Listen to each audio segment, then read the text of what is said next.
Caros amigos, estamos aqui mais uma vez, nosso canal Via Romana. Hoje nós falaremos sobre o encontro ecumênico do Papa Francisco com os luteranos da Suécia. Qual é o perigo que isso representa para a Igreja hoje? Cabe lembrar que neste encontro houve uma declaração conjunta entre católicos e luteranos, reiterando uma ideia que já aparece numa outra declaração de anos atrás a respeito da justificação. Também uma declaração conjunta entre católicos e luteranos. Já naquela antiga declaração sobre justificação, a tendência era diluir as diferenças doutrinais entre católicos e luteranos.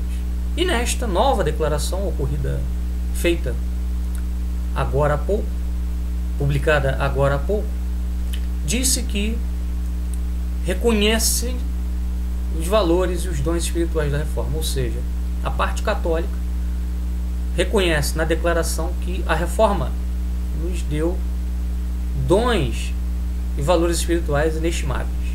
Ou seja, isso é praticamente a afirmação de que o Concílio de Trento errou ao condenar as doutrinas protestantes. Cabe lembrar que o Concílio de Trento, 1545, foi uma reação ao avanço protestante, foi o início da contra-reforma católica, e ele teve como marco os anátemas lançados contra as doutrinas de Lutero e Calvino, doutrinas essas que contradizem a bimilenar doutrina católica, que vem dos apóstolos, que vem de Cristo, que vem dos primeiros cristãos. Ao dizer isto, a declaração conjunta católico-luterana praticamente joga o Concílio de Trento no lixo. E o Papa Francisco, ao apoiar tal iniciativa, age aí como um promotor da Revolução Protestante dentro da Igreja Católica, e não como deveria. Sendo Papa, ele deveria defender Trento, mas, ao que nos parece, Francisco está empenhado em outra agenda, que não é, evidentemente, a agenda católica. Bom, para a gente poder entender isso, eu quero fazer um pequeno percurso histórico, porque Francisco é apenas o aplicador de princípios que foram colocados muito antes dele no seio da Igreja. Princípios que remontam ao próprio Vaticano II. Então, nós vamos usar aqui alguma bibliografia para sustentar o que nós dizemos. Em primeiro lugar, o Concílio Vaticano II, livro do professor Roberto de Mattei. Esse livro é talvez o melhor livro sobre a história do concílio. Outra bibliografia que nós usaremos é esta aqui: Nascimento e Afirmação da Reforma, do professor Jean Delumeau, doutor em História, um historiador francês de renome. Esse livro é fundamental não só para compreender a história da Reforma, mas também para compreender a história da historiografia da Reforma, ou seja, a história do debate historiográfico sobre a Reforma Protestante. Uma outra obra também importante é esta aqui, A Conjuração Anticristã, do padre Henri de Lassou, sobre o papel da maçonaria na história. E por fim, esta obra aqui do Luiz Alberto de Boni, De Abelardo a Lutero, Estudo sobre Filosofia Prática na Idade Média. Um livro importante para entender o pensamento político medieval. O último capítulo do livro toca no pensamento político de Lutero. Então são estas obras que nós iremos usar como referência para este vídeo aqui de hoje. Então, antes de mais nada, a gente precisa fazer um percurso histórico do que vem acontecendo na Igreja, para que hoje nós tenhamos aí praticamente uma reabilitação de Lutero, uma reabilitação da Reforma. Parece que vai acontecer no que vem, 2017, com a comemoração da Reforma Protestante em Roma, pelo Papa. O que é um absurdo, é algo que clama aos céus. É algo absurdo, abjeto. É que incomoda qualquer alma minimamente católica. Bom, então o primeiro ponto que nós temos que abordar é o seguinte: Tudo isso começa no Concílio Vaticano II. né? Primeiro é preciso dizer o seguinte: quando o concílio ele inicia com uma série de esquemas lançados pelo Santo Ofício. Santo Ofício que então era comandado pelo cardeal Ottaviani. Mas logo no início do concílio, o que ocorre é um golpe liderado pelo cardeal Suenens, que rompe com aqueles esquemas que haviam sido preparados pela Curia Romana para que os bispos, por conta própria, estabelecessem novos esquemas com novas discussões que não estavam previstas inicialmente para o concílio. Então o concílio já começa com um golpe dado por um pequeno grupo de bispos articulados secretamente. O Robert de Mattei mostra muito bem isso em sua obra. Ele mostra como haviam encontros secretos, né, em torno de um grupo chamado Opus Angeli, tá? Grupo esse que era liderado, entre outros, por Dom Helder Câmara. E este grupo foi criando pautas, impondo pautas dentro do concílio, fazendo com que a grande maioria dos bispos aceitassem estas pautas, sem que houvesse também uma resistência da parte, seja do Papa João XXIII, seja do Papa Paulo VI, que aceitaram de forma passiva e bovina, né, as ações daquilo que se convencionou chamar de grupo do Reno, né? O Reno deságua no Tibre, inclusive, é o nome de uma obra de um padre que também historiou o concílio, mostrando que o concílio foi, no fundo, a vitória de tendências teológicas que vinham da França, da Alemanha, da Bélgica também, tendências essas ligadas ao modernismo teológico, que era um movimento do século XIX que sobreviveu na igreja de forma subterrânea, ganhando força, ganhando fôlego, a partir do concílio vindo à tona, né?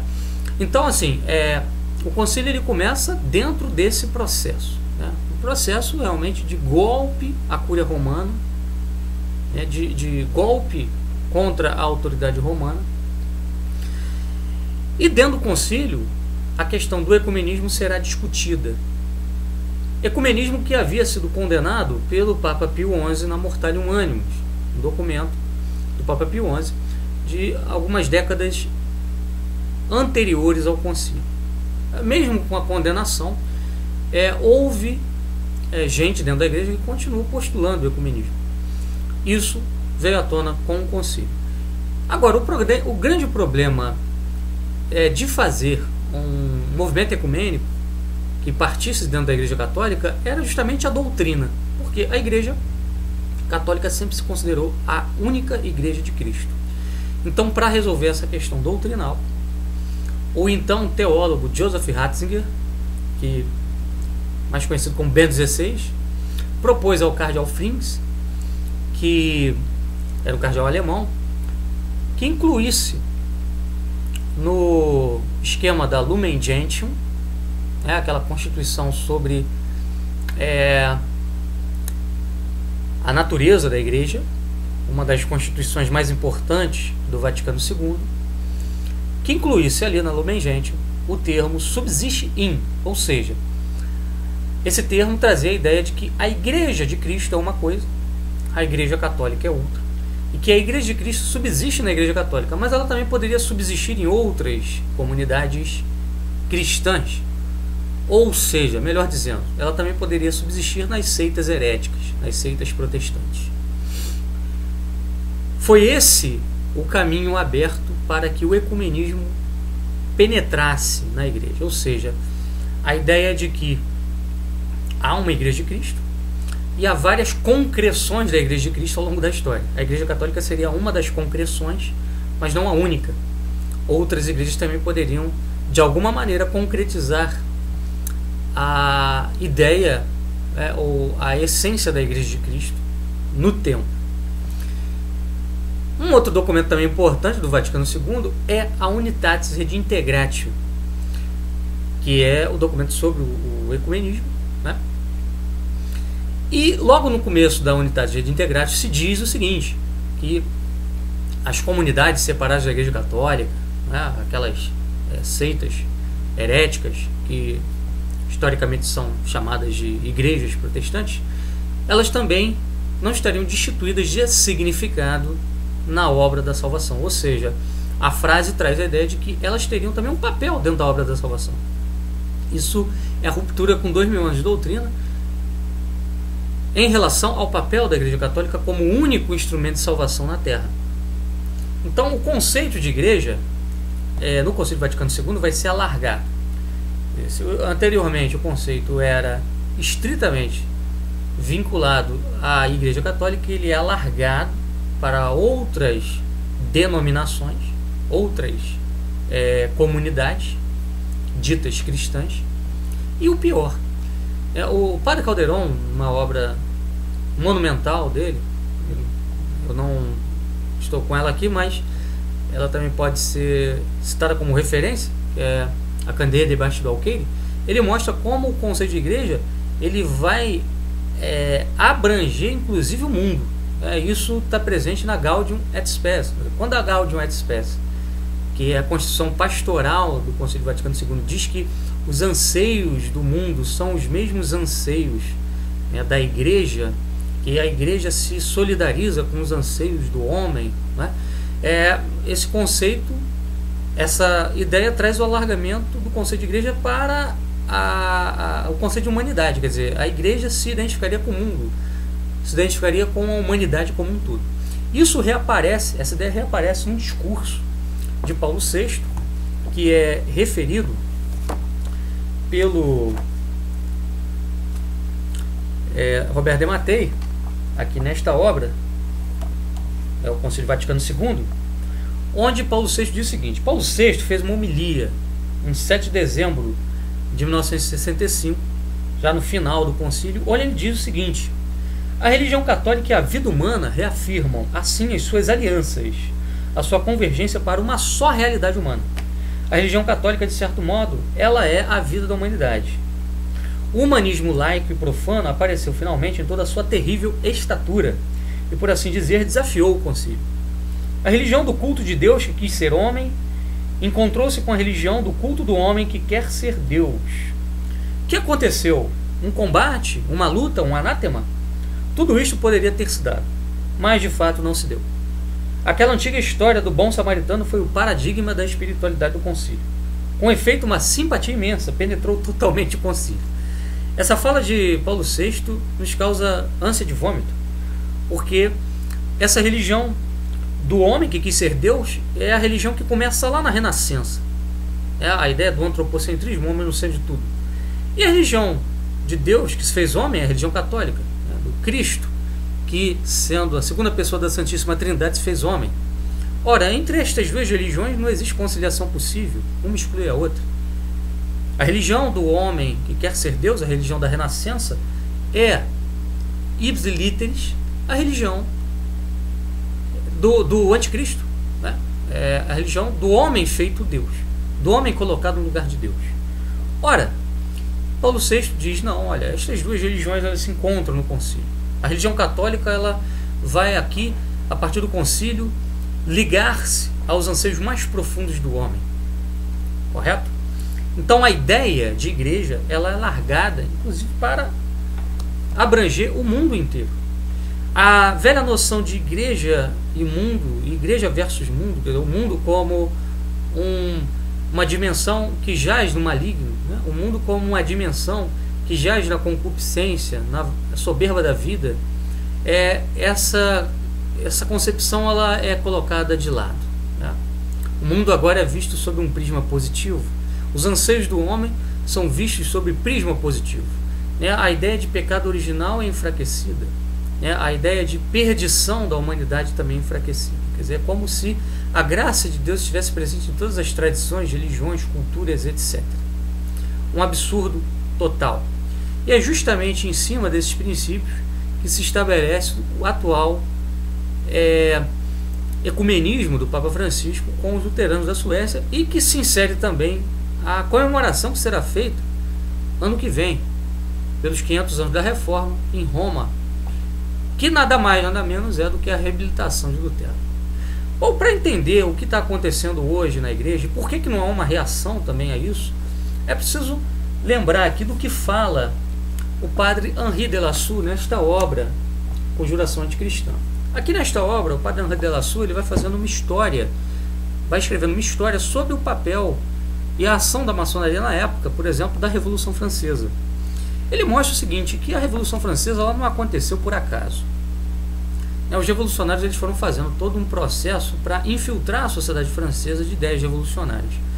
E ele cita, ele destaca inclusive o papel de Voltaire. Voltaire que foi um dos grandes nomes do iluminismo. Voltaire tinha uma grande influência cultural e ele mostra aqui nessa obra que Voltaire precisava ter o controle, por exemplo, dos professores que iriam dar aula nas escolas. Então formou-se uma rede de informantes que envolvia Voltaire, D'Alembert, Diderot e outros nomes, que tinha por finalidade saber quais eram as escolas que estavam precisando de professores, principalmente em Paris, e montar assim, uma estratégia para que professores ligados ao iluminismo, ligados às ideias novas, às ideias revolucionárias, pudessem ocupar estes cargos nessas escolas. Isso foi dando certo, foi dando fruto.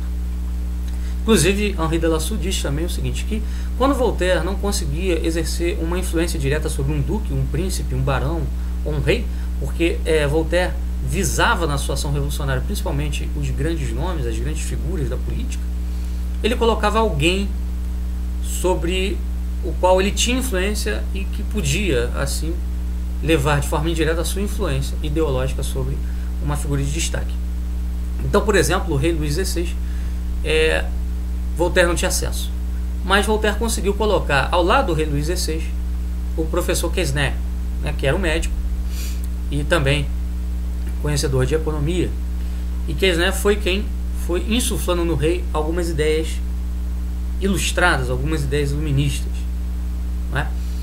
E isso foi realmente a ruína da França, porque em grande parte Luís XVI favoreceu o iluminismo, e quando a Revolução começou, a coisa já havia saído do controle, a corte já estava enxameada de maçons, de franco-maçons, por todos os lados, e Luís XVI assim não conseguiu ter o controle da situação. Então foi mais ou menos a mesma coisa que aconteceu nestes últimos anos nos seminários católicos. Por que eu estou citando esse fato? Pelo seguinte, eu passei pela vida religiosa, pela Ordem dos Frades Menores e também por um seminário diocesano. Então eu pude ver um pouco do que eu estou falando aqui. Hoje em dia existe um grande número de professores que dão aula no seminário que tem esta visão da reforma, ou seja, uma visão positiva. Muitos veem a reforma como um processo de crescimento da humanidade, um progresso da civilização. Muitos veem a ação do Concílio de Trento como uma ação errônea. Eu me lembro muito bem de uma vez um professor no seminário ter dito o seguinte, que se não fosse o Concílio de Trento, seu radicalismo, sua rigidez doutrinal, talvez a reforma protestante pudesse ter sido evitada, talvez Lutero pudesse ter sido incorporado, as ideias de Lutero poderiam ter sido incorporadas, e assim a cisão da cristandade ter sido evitada. Então a ideia que se tem hoje, que se passa hoje para os futuros padres, é esta: olha, as ideias de Lutero não eram tão ruins assim, no fundo foi o Concílio de Trento que errou, não foi Lutero. O Concílio não entendeu bem as ideias de Lutero, houve uma incompreensão de ambos os lados. Então o ideal é que a gente chegue a um acordo, a uma síntese, Então nós temos a tese, que é a Igreja Católica, nós temos a antítese, que é o protestantismo. O ideal é chegarmos a uma síntese doutrinal, a um meio termo doutrinal entre estas duas posições, porque aí a gente vai conseguir reconstruir a cristandade, o que é absolutamente falso, absolutamente equivocado, porque não é possível fazer uma síntese com erro. Essa visão hegeliana, ela não corresponde àquilo que a Igreja Católica ensina em matéria de doutrina. Para a Igreja, o sim é o sim, o não é o não. E o protestantismo ele tem um significado que demole por completo a própria ideia de igreja como hierarquia, como instituição. E quem diz isso não sou eu, não é o professor Rafael que está dizendo isso. Quem diz isso é um dos maiores especialistas em reforma protestante, chamado Friedrich Hegel, filósofo alemão. Nesse livro aqui, do Luiz Alberto de Boni, de Abelardo a Lutero, Estudos de Filosofia Prática na Idade Média, há um capítulo dedicado somente a Lutero. Então aqui nesse capítulo, o de Boni, o professor de Boni, cita uma passagem de uma obra de Hegel que diz o seguinte, vamos lá. Vejamos o que Hegel diz a respeito do significado profundo da reforma. O ensino fundamental de Lutero é o de que isto, a subjetividade infinita, isto é, a verdadeira espiritualidade, Cristo, de modo nenhum se encontra presente e real de forma exterior, mas como algo espiritual e alcançado tão somente na reconciliação com Deus, ou seja, na fé. Hegel ainda diz o seguinte: deste modo, o espírito subjetivo torna-se livre na verdade, nega a sua particularidade e chega a si mesmo em sua verdade. Esse é o conteúdo essencial da reforma. Preste atenção nessa frase. Este é o conteúdo essencial da reforma. O homem é determinado por si mesmo para ser livre. Lembremos aqui do princípio fundamental da reforma protestante, o princípio fundamental do movimento iniciado por Lutero, o livre exame da Bíblia. A ideia de que o homem pode examinar as Escrituras de forma livre, de que o homem, de forma livre e solitária, na leitura das Escrituras, será iluminado de forma direta pelo Espírito Santo. A ideia da reforma é a igreja dispensável. O homem, ele pode, por si mesmo, livremente, chegar à verdade das Escrituras. É justamente o contrário do que diz, por exemplo, o apóstolo Pedro, São Pedro, numa das suas epístolas, onde ele diz: nenhuma profecia é de interpretação particular. Ou seja, Pedro deixa claro que a palavra profética, a palavra de Deus, ela tem que ser interpretada por uma autoridade. Que autoridade é essa? A igreja. São Paulo também, numa das suas cartas, diz: a igreja é a coluna e o sustentáculo da verdade. Lutero inverte a equação. Lutero vai colocar a ênfase no indivíduo.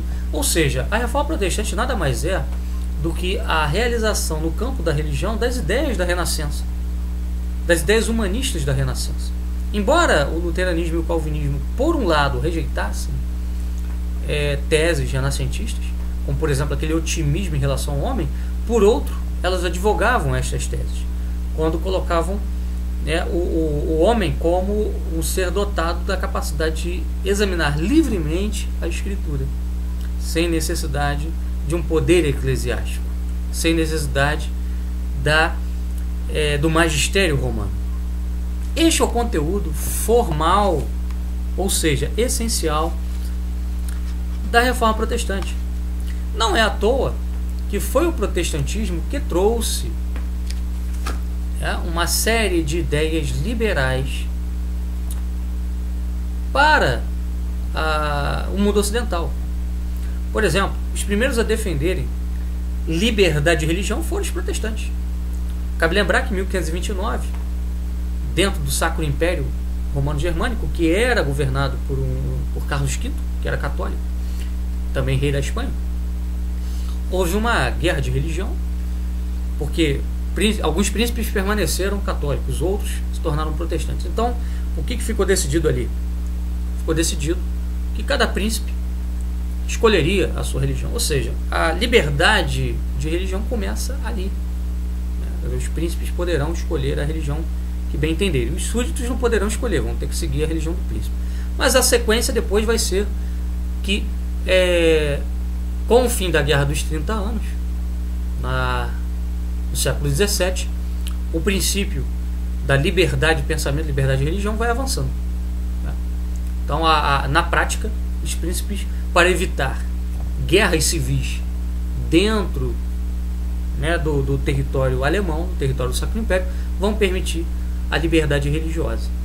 Os batistas, por exemplo, foram grandes defensores da liberdade religiosa, que vai estar atrelada a uma série de outras liberdades: liberdades civis, liberdade de pensamento, liberdades políticas, as chamadas liberdades democráticas que nós temos hoje em dia. Liberdades estas que vão chegar ao suprassumo, né, melhor dizendo, do absurdo com o que nós vemos hoje aí, que é o feminismo, a liberdade para a mulher ser o que quiser, né? A cultura LGBT, a liberdade sexual. Inclusive, né, cabe lembrar que a primeira revolução sexual da história começa com Lutero, né? Começa quando Lutero estabelece e permite o divórcio na Alemanha. E depois você vai tendo consequências disso. Lembro também que Lutero permitiu a bigamia ao príncipe Filipe de Hesse, para obter do príncipe Filipe de Hesse o apoio à causa protestante. Então a reforma protestante ela foi a base, né, de tudo que veio depois, né? O liberalismo, as ideias iluministas, consequentemente o comunismo. Lembrar também que o anabatismo, que era um movimento essencialmente comunista e surgiu por conta das ideias liberais de Lutero, porque já que nós podemos examinar de forma livre a Bíblia, então nós chegamos aqui à conclusão livre de que a Bíblia nos dá o direito de saquear as terras da nobreza e de estabelecer um regime igualitário. Era esse o discurso de Thomas Müntzer e seus seguidores, anabatistas radicais, que queriam uma revolução social na Alemanha. Então a reforma ela tem essa essência. A ideia, justamente, como bem coloca Hegel, de que o homem se determina por si mesmo, o homem é livre. É basicamente aquela ideia que Paulo VI reflete numa das suas homilias finais no concílio, da religião do homem, né? A religião do homem, a religião da liberdade do homem, a religião do homem colocado como Deus. Ora, se o homem é livre, o homem é Deus, o homem pode tudo, não há limite. O fundamento da reforma é este. E como então aceitar este diálogo entre o papado e os luteranos? Não há como aceitar. Então é preciso que nós católicos resistamos firmes na fé, né, e tenhamos um fundamento sólido naquilo que a igreja sempre ensinou, para que nós não caiamos nesse engodo diabólico. Cabe lembrar, como eu disse, que foi tudo preparado ao longo de gerações e gerações para que os padres aceitassem essa tese de uma síntese entre a doutrina católica e a doutrina protestante, através de um ensino dado nos seminários para preparar os espíritos para essa situação que nós estamos vivendo atualmente. Então, ano que vem, na celebração dos 500 anos da Reforma Protestante, que se dará em Roma, nós não veremos reações, infelizmente, da maioria do clero. Se houver reações, serão de poucos padres, os poucos que ainda preservam e zelam pela fé católica. Mas não importa, ainda que sejamos poucos, Deus está conosco. Como disse Jesus, não temais, pequeno rebanho. Nós somos o pequeno rebanho, aqueles que ainda permanecem naquilo que a igreja sempre ensinou. E nós não devemos ter medo, porque Deus está ao nosso lado. Nós estamos ao lado de milhares de santos, milhares de papas, milhares de doutores, milhares de papas, não, desculpem, centenas de papas, centenas de doutores, que dão razão àquilo que nós dizemos. Então resistamos contra esse processo de autodemolição da igreja. Processo esse iniciado nas cabeças, ou seja, no alto da hierarquia, realizado pelos que deveriam zelar pela doutrina. Então nós temos que resistir através da oração e da ação. Não podemos ficar só na oração, temos também a agir, esclarecendo o maior número de católicos possível, para que não caiam nesse engodo, porque esse engodo levará muitas almas ao inferno. Então, senhores, era esta a mensagem que nós queríamos passar aqui hoje, deixando claro qual é o fundamento de tudo isso aí e como nós temos que resistir a esse processo. Ou seja, o melhor meio de nós resistirmos a um mal é desvendando a origem desse mal, desvendando a causa desse mal, para que nós possamos combater a coisa na sua raiz. Então, o combate que deve ser dado é o combate ao concílio, é o combate às ideias pestilentas de ecumenismo que vieram do concílio, que se colocam contra aquilo que o Concílio de Trento ensinou a respeito do protestantismo e a respeito, aliás, e também se colocam contra aquilo que Pio XI ensinou na Mortalium Animus a respeito do ecumenismo. Por hoje era isso, senhores. Que Deus esteja conosco. Continuemos neste combate e que Maria Santíssima seja a nossa advogada, a nossa defensora. Em nome do Pai, do Filho e do Espírito Santo.